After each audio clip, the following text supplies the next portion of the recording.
CMSgt, CMSgt, guest, Michelle Moore, and Senior Manalo's family, Kathleen, Isaiah, and Micaiah Manalo, who are joining us today. Additionally, the presiding officer, First Lieutenant Eric Alvarez of the 56 ACOMs, sends a warm welcome to all of you and to our Facebook live audience who is watching virtually. Your presence here today is greatly appreciated. Throughout the ceremony, you will be given cues to rise and be seated at the appropriate times. In addition, during our national anthem, military members should stand at attention while civilians should place their right hands over their hearts. Moreover, we will conclude today's ceremony with the playing of the Air Force song. It is customary for all Air Force members to stand, and we invite all of our guests to join in singing with us. Ladies and gentlemen, please rise for the entrance of the official party and remain standing for the playing of the national anthem and invocation from Chaplain Merrifield.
I invite you to join me in a moment of prayer. Most gracious and holy God, in the midst of this season of celebration, we are truly thankful for one more reason to give thanks on this day. We thank you for the promotion of Senior Master Sergeant Manalo to Chief Master Sergeant, and we acknowledge that you have given him the strengths and abilities needed to reach the apex of his career. May you continue to grant him wisdom and discernment for the new challenges that will certainly come his way with the responsibilities of this new rank. We acknowledge that there are many people in Chief's life that got him to this point, and we say thank you for his family who are here with us today. For his wife Kathleen and their children Isaiah and Micaiah, we say thank you. And for the many others that wanted to be here to be a part of this celebration but couldn't, we say thank you for their influence on Chief Manalo's life and career. And lastly, Lord, we ask that you be with us during these unprecedented times as we enter 2021. Lead and guide us according to your will and way, we pray. Amen. Amen. Thank you, Chaplain. Ladies and gentlemen, please be seated. A promotion ceremony is a traditional in recognizing those selected for advancement within the Air Force. Recognition ceremonies mark the transition of airmen to the NCO Corps, NCOs to the senior NCO Corps, and today we gather to promote a senior master sergeant to the rank of Chief Master Sergeant. The rank of Chief Master Sergeant was established by Congress in 1958, and the ceiling was set at 1% of the enlisted forces.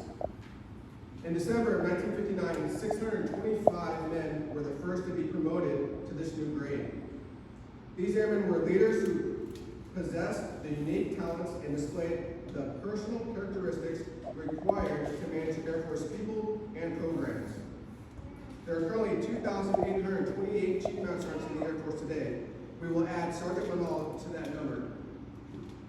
He has shown the potential for increased responsibility and that he possesses the attributes needed to be a Chief Master Sergeant through his hard work, dedication, commitment to strong values and principles After today, he will be known as Chief. Ladies and gentlemen, please welcome Lieutenant Alvarez to the stage.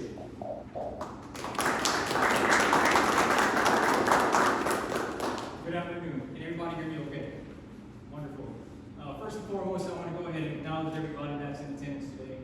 Commander, DBs, Chief, the Navy counterparts, the friends and family that couldn't make it today. Welcome. Most importantly, Manalo's family, Miss Kathleen, and the boys, Isaiah and Micaiah. So, thank you for having me. It's a true honor and privilege to be up here to talk to you on behalf of the ceremony. And most importantly, it's incredible that we are here today to celebrate the pinnacle of the enlisted rank for our good friend here, CMSgt Manalo. Now, a lot of you are probably wondering why there's a first lieutenant standing up here talking to you guys today. And obviously, we could have had a more prestigious, more authoritative rank be up here, but he wanted somebody with a little bit better looks, I guess, is what he was trying to ask. So, to keep it honest, he wanted to put a different spin on the reason why he wanted me to conduct and preside over this ceremony. He wanted to kind of showcase some of the perspectives that I had as I was his airman a couple years ago. Now, I don't know if you guys know this, but when he was wearing a shirt, man, at David Grant Medical Center, he carried a lot of swagger as my first shirt. He would walk through the David Grant Medical corridors, and everybody just kind of gravitated towards Mike. And that's one of the things that I wanted to do. I wanted to be like Mike, and we didn't want to. He was just a cool guy. His characteristics and his ability just to bring everybody together is something that I appreciated a lot. And one of the things that he mentioned to me that I really appreciated was, he told me, I asked him, I was like, what makes your job as a shirt the most important thing in the world to you? He said to me that the most important bit that he spends every single day is being able to connect with his airmen. And something like that really resonates with me and connects with kind of how the way I want to be brought up as an enlisted member at that time and point. So, being that is the way it was, I remember distinctly 3 conversations that I had, and hopefully it kind of encapsulates kind of what he's done in his career. So I asked him one day, when I was in first class, I was basically asking him, how do I succeed as an airman? And he utilized his capabilities. He's pretty good at tying in his past career experiences. And he said, Airman Alvarez, you have to be able to know your job thoroughly, do it well, and do the programs that you've done better the way you found. And that's what he did when he was at 35th Supply Squadron in the South Force Base. He was a hard charging airman, and that continued on as he flourished into the NCO tier. He also told me that you have to have unique characteristics and unique human abilities. And those things are being able to stay humble, hardworking, and most of all, just being genuine to your people, right? And using that, he was very successful, and he was a very successful leader when he was at Nellis Air Force Base. I believe it was the 99th LRS, heading into the 57th AMXS. So it was not to the very point in juncture where he became a first shirt, and I think that was probably his most defining moment where he basically let a lot of individuals know that in order to, well, let me rephrase that. He said to me that in order for you to succeed as a leader, you have to be able to learn how to serve the people, and then they will do all the things for you as the time comes. And that's just what kind of showcases what kind of individual Senior Master Manalo is. Now, I could be up here talking about all his accolades and his achievements, but what I really wanted to point out to you folks is that he's successful no matter where he's playing, wherever he's rooted. Those are his God-given abilities that he's able to produce at any assignment. Now, I know in the Air Force, you basically promote not based on what you accomplished, but what you are projected, or what you are projected in order to be able to accomplish at the next rank. And I know the path to chief is not a hard, it's not an easy one. It's incredibly hard, and you can't do it alone, right?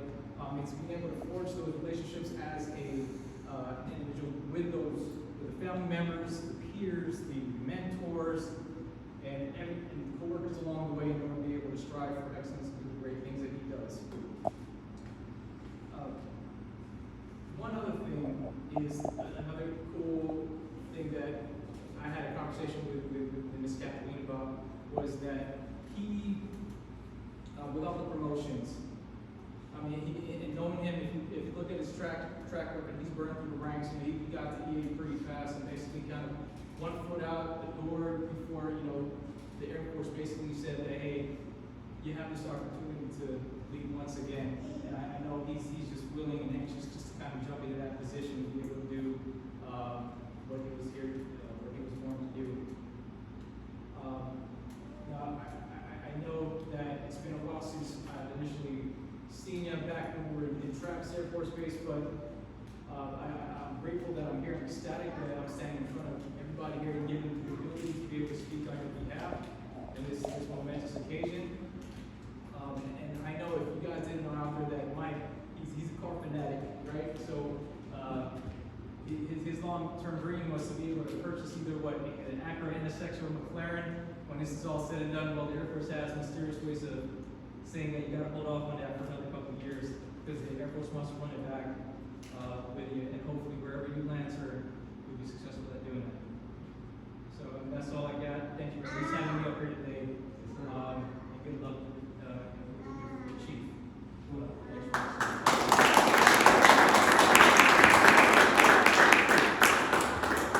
Manalo, please come to the stage. Ladies and gentlemen, please stand for the publishing of the order. Publish the orders. The President of the United States has placed special trust in the patriotism, integrity, and abilities of Senior Master Michael A. Manalo. In view of these special qualities and his demonstrated potential to serve in the highest enlisted grade, Senior Master Sergeant Manalo is promoted to Chief Master Sergeant effective 1 January 2021 by the order of the Secretary of the Air Force. Ladies and gentlemen, please be seated. Tacking on of stripes is a United States Air Force tradition meant to ensure the rank stays in place and is a time-honored event. At this time, Kathleen, will you and the boys please come forward for the ceremoniously tacking on chief stripe?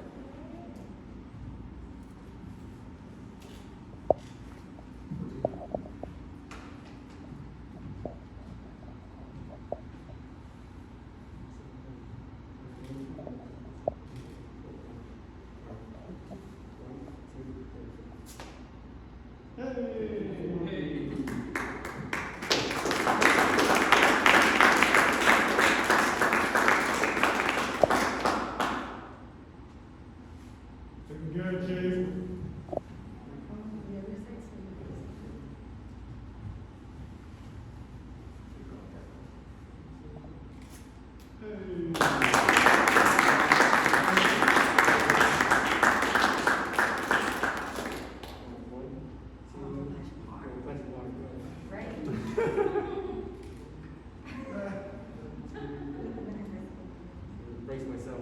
Face off all over. Yeah? Yeah, go.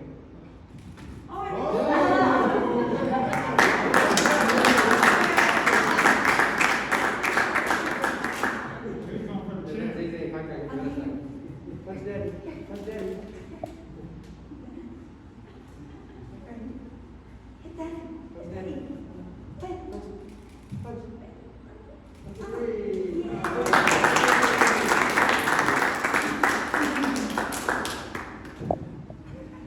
Thank you, Kathleen. Chief Trish, Lieutenant Alvarez, please come to the stage to tack on chief stripes.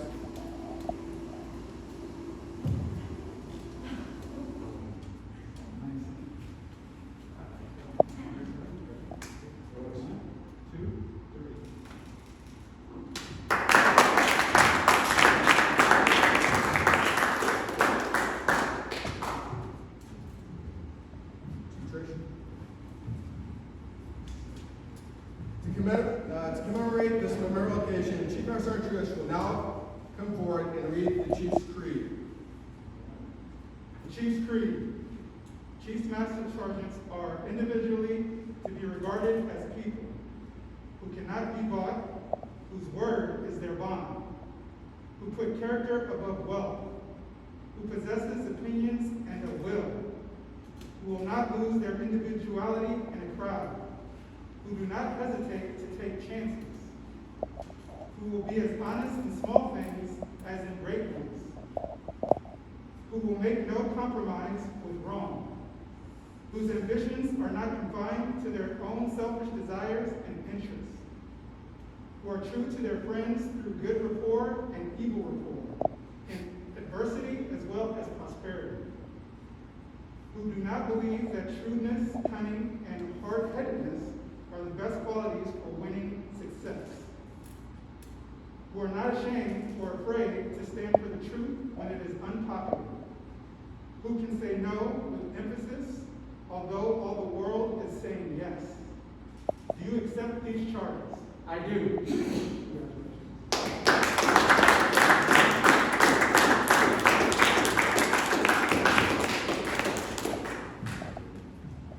Ladies and gentlemen, Chief Master Sergeant Michael A. Manalo.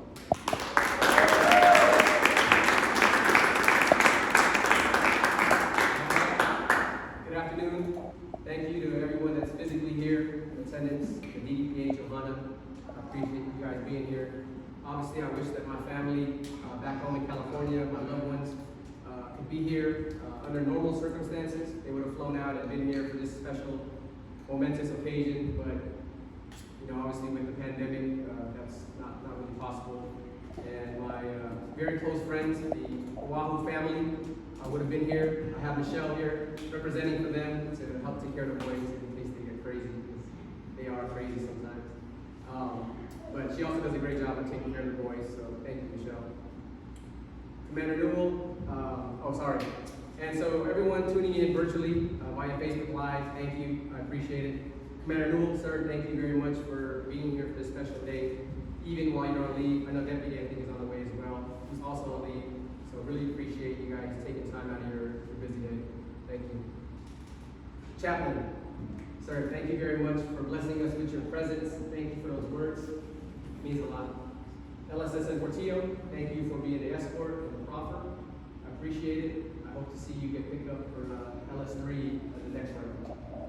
Ms. Ramos, thank you for taking care of the sound. Good looking out. Senior Sorrell, thank you very much for putting this all together and spearheading the effort and being the MC. I appreciate it. Like I've told you many times, you're next. This is going to be you next year, so don't get too comfortable in the seat. Chief Trish, thank you very much for being here. Thank you for doing the Chief's Creed. Thank you for all your leadership and mentorship that you provided me. I wish you the best in retirement.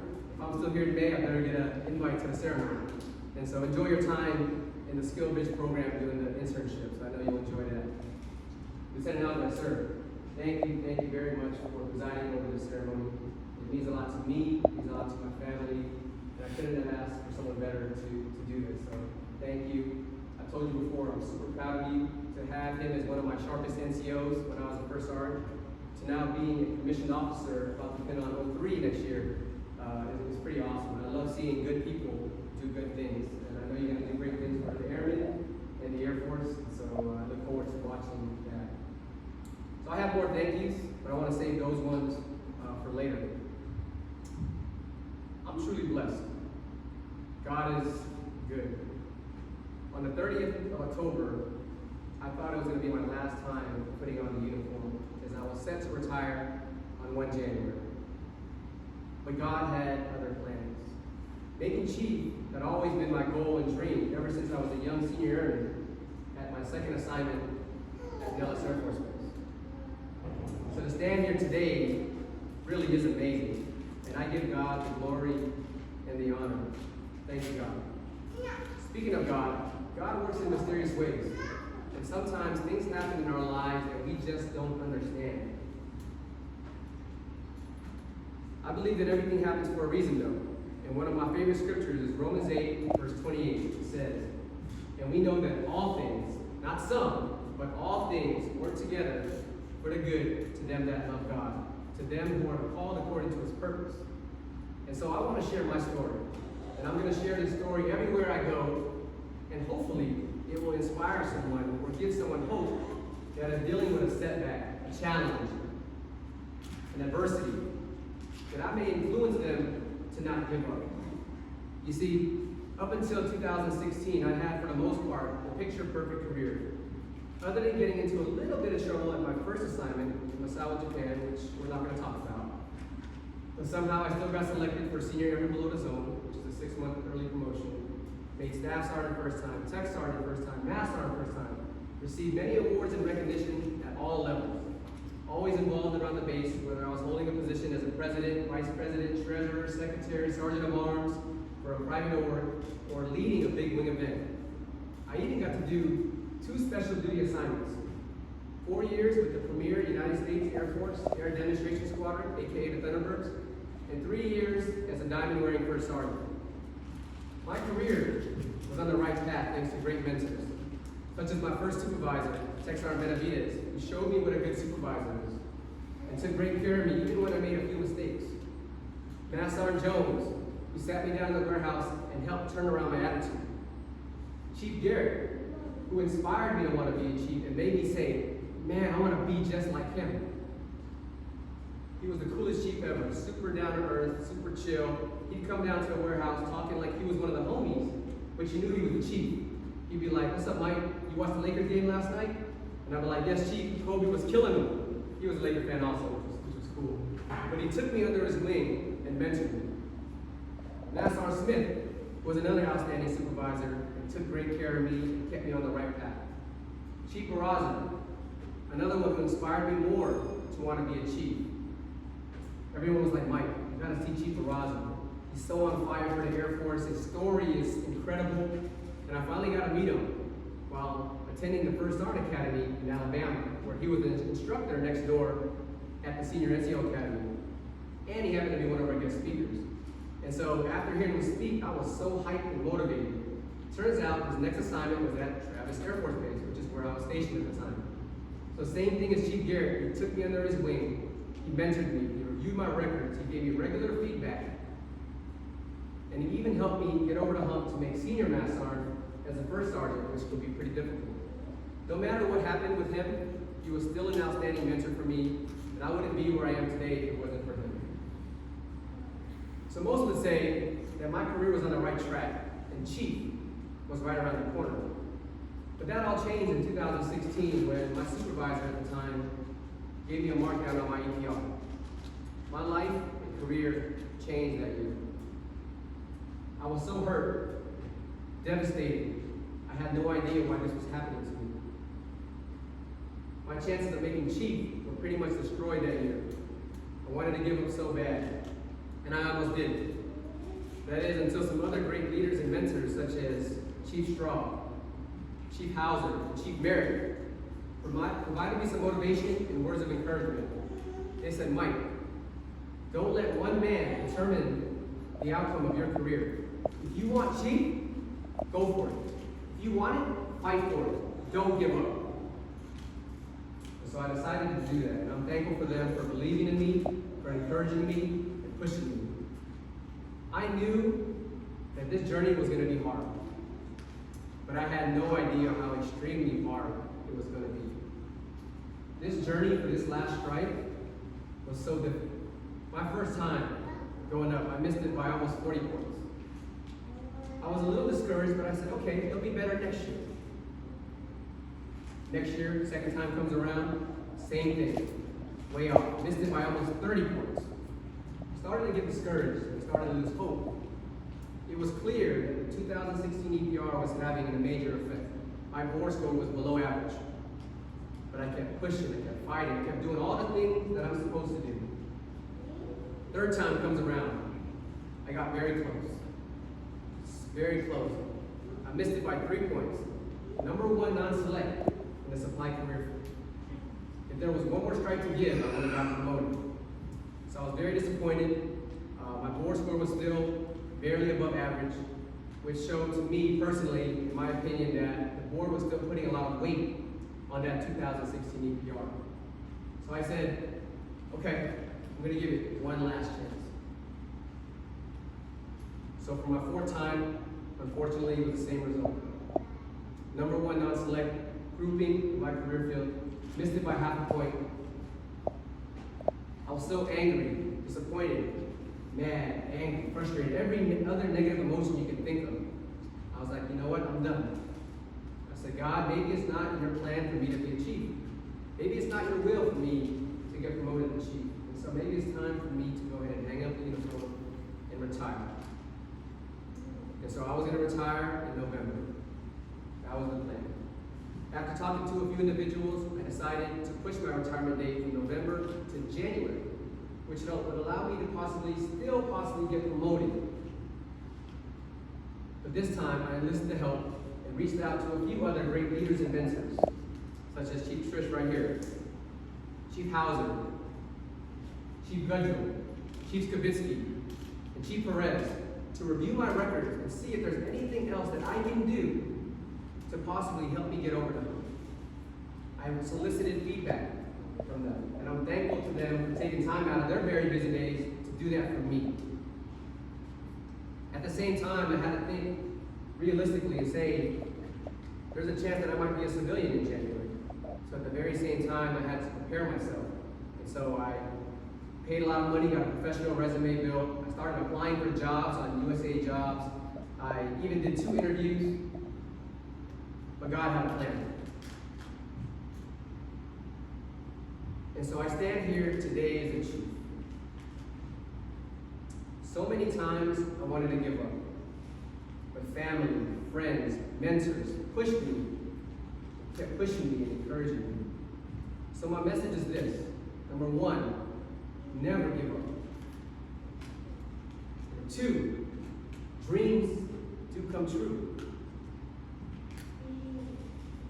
I'll never understand why that 2016 incident happened, but I'm thankful that I never gave up. I'm thankful for family and friends. In the end, the promotion did happen in my time. It happened in God's time. God's timing is perfect. I was talking to Chief Perez shortly after I found out I got promoted, and he said, you know, Mike, God has a good sense of humor. You see, my line number was 7. And to God, 7 symbolizes perfection and completion. I was like, wow. I love it. So thank you to all my mentors for always believing in me, pushing me, and encouraging me. Thank you to all my family, friends, co-workers in the past and present for supporting me. A big thanks to my mother-in-law, father-in-law, brother-in-laws, and sister-in-laws for all their love, support, and encouragement throughout this journey. A special thank you to my mom, dad, and sister who have been there since day 1, from the very beginning. My mom is like my number 1 fan. I still remember calling her as a young airman in Japan, telling her, you know what, Mom? The Air Force isn't for me. I'm going to get out after about 4 years. I didn't join the Air Force to clean toilets. This was back when, as young airmen, we had a lot of details to do. And so she was like, hey, Mike, it's okay. It's going to get better. As you get more rank, hang in there. But she's always been there for me, supporting me through my entire career. My dad, who was a retired senior, gave me someone that I can look up to, strive to be, and be better. I thank him for all of his advice that he given me throughout my whole career. My mom shared a funny story about how when they dropped me off at the airport for basic training, I told my dad that I wanted to beat him, and I wanted to outrank him and be the first one in the family to make it to E9, since he was a retired E8, and I have a few uncles in the Navy that retired as an E8. So I said, I want to be the first one in the family to do it. And I thank him for everything. And my sister, who's a smart one in the family, always excelled in school, hence why she's a doctor. But even while going through her medical school, she was always there for me and took time to help me out, whether it's to review or edit a paper that I had for college, or to practice a speech that I had for PME or for whatever I was going to speak for. She's always been there for me, and so I love her. Without the 3 of them, I definitely wouldn't be where where I am today. My boys, Zay and Kai Kai, and so they're obviously too young to understand any of this, but I hope that later on that they'll be proud of what I have accomplished. And I thank them for their love, support, and sacrifices. They love Mickey Mouse, and so I got them these Mickey Mouse toys, and so hopefully they'll enjoy it.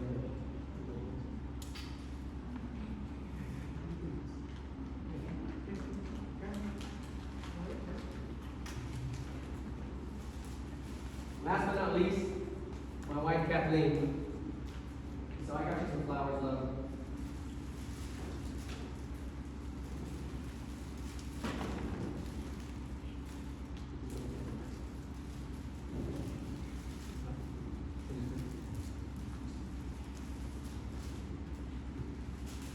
So we met when I was a tech sergeant when I lined up with Mass Sergeant.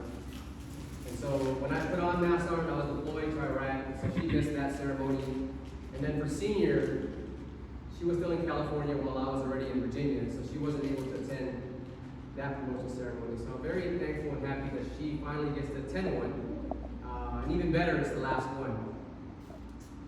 And so love, thank you for supporting my desire to accomplish this goal of making chief. Thank you for your support. Thank you for your sacrifice. Thank you for your willingness to do 3 more years. I know you were so excited to settle down and move back home to California, buy our house. 3 more years. 3 more years. And so, my wife is the real MVP here. And so, there's something that I want to share, which is going to be my final point. And so, throughout this very difficult journey for this chief strike, I messed up. And I want everyone to learn from it. It should be common sense, but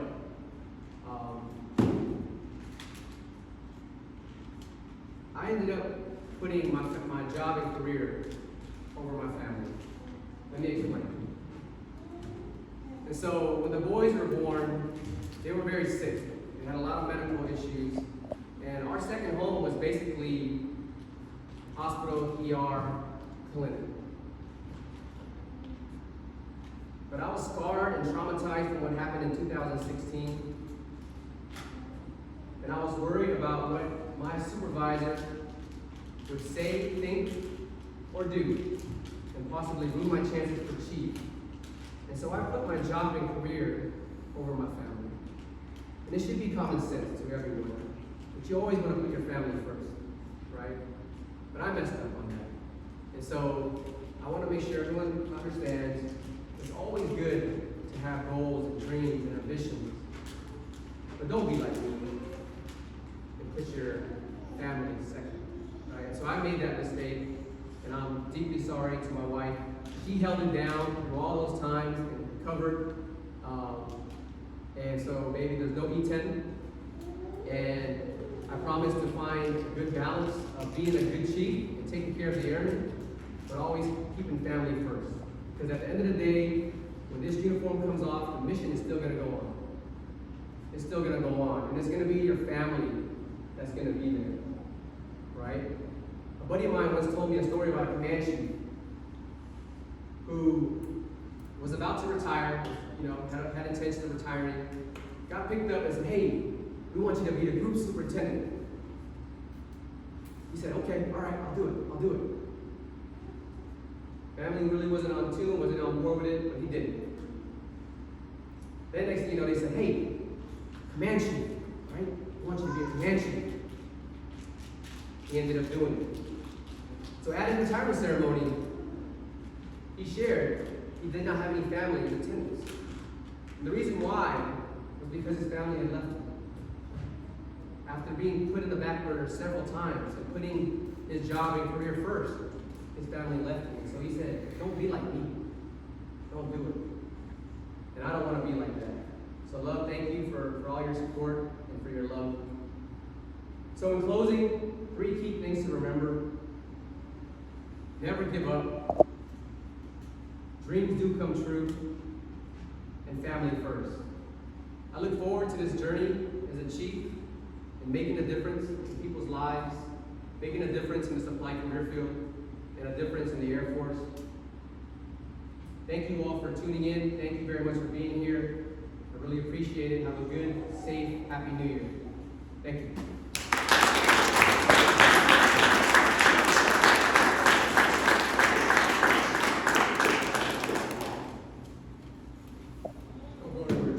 Oh, yeah.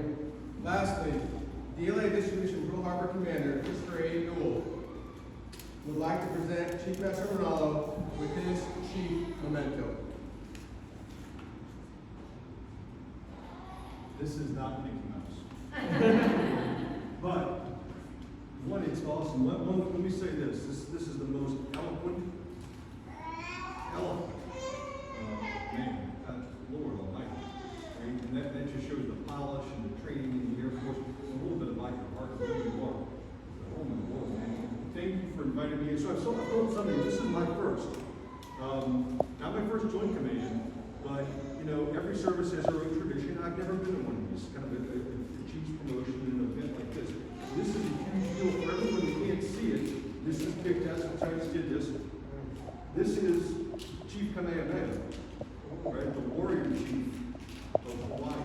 So I'm not sure what the entire tradition is, but every chief gets, right? Something here. So this is the warrior chief, and it says here, be it known to all who shall see this, to all who see this, that an airman has been inducted into the membership of the Chiefs Group upon elevation to the grade of Chief Master Sergeant of the United States Air Force. 1 January 2021, number 7. Awesome. Mention that in it is my honor.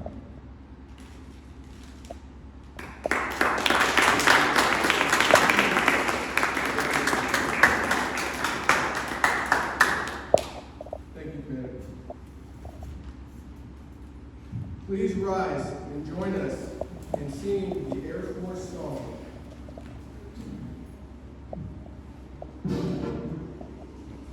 Feel like your time short than what they sold you? You're not alone.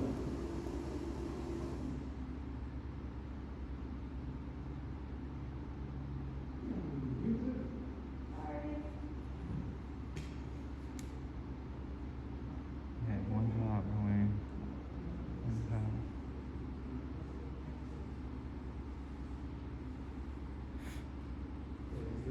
Sure. Why not? All right, ready? 1, 2, 3.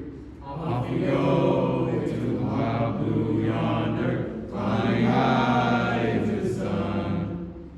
Here they come, soon to meet our thunder. At once, give her the gun, give her the gun.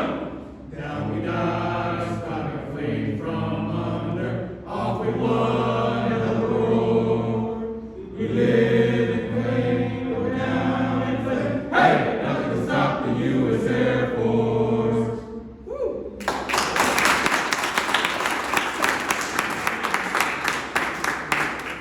Ladies and gentlemen, this concludes today's ceremony. Please join us for light refreshments in the back, and thank you for attending.